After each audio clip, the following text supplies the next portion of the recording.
Neither Confucian activism nor Taoist retreatism could bring order back to China during the period of the warring states. Rather, a third school of thought had to come along, legalism, which promoted a practical and ruthlessly efficient approach to statecraft. Unlike Confucianists, legalists did not concern themselves with ethics, morality, or propriety. Unlike Taoists, legalists cared nothing about the principles governing the world or the place of a human being in it. Instead, they devoted their attention to the state, which they sought to strengthen and expand.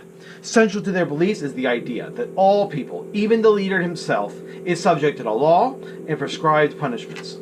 Legalist doctrine emerges from men who participated in public affairs in the late 4th century BC. Most famous was Shang Yang, a chief minister to the Duke of Qin. His policies have survived in a work called the Book of Lord Shang. He argued that the power of a Chinese ruler needed to be absolute. A ruler's objective was to enhance the power and wealth of the state, while the ruled served the state. The state's responsibility was to enforce the law with strict punishment. He argued that, though absolute, the ruler was subject to the law. He once ordered, for example, the crown prince to be punished for committing a crime.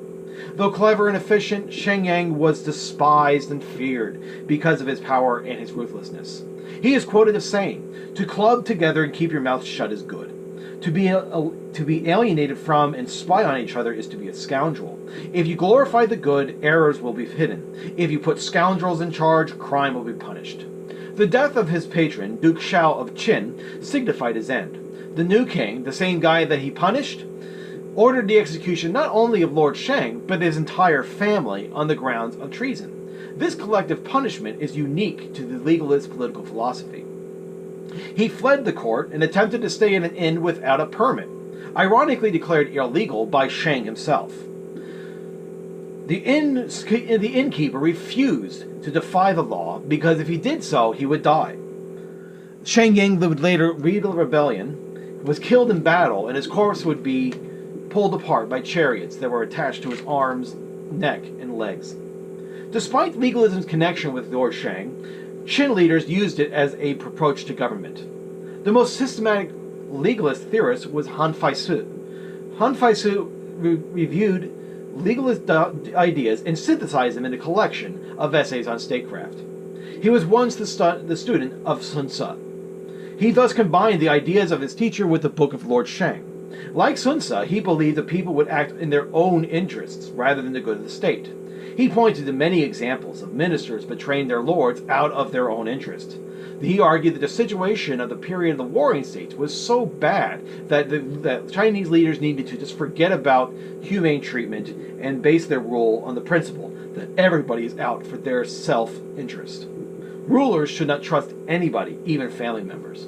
Han Feisu is quoted as saying, "The ruler is easily beguiled by lovely women and charming boys, by all those who can fawn and play at love." He recommended then that rulers should only place the capable and the worthy, not family or lovers, in high government positions. Shang Yang, Han Feisu, and other legalists reasoned the foundations of a state strength was agriculture and the army. Legalists sought to channel as many individuals into cultivation or military service. Legalists expected to harness the subject's energy by means of clear and strict laws, thus the name legalism. Their faith in laws distinguished themselves from Confucians, who relied on ritual, custom, education, propriety, and humane example.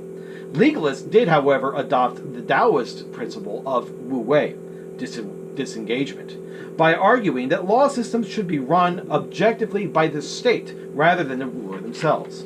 This would ensure that law was impartial and that no one could be above it. Legalists believed those influences were not enough to persuade subjects to subordinate their self-interest to the needs of the states. They imposed a strict legal regimen that provided severe treatment for violators. Legalists saw that the only way to maintain public order was to promulgate clear laws that carried this threat of severe punishment. They believed if people feared to commit small crimes, they would be much less willing to commit great crimes. They believed that people were born evil and would only act virtuously if forced to by the state. Legalists imposed harsh penalties, even for minor infractions.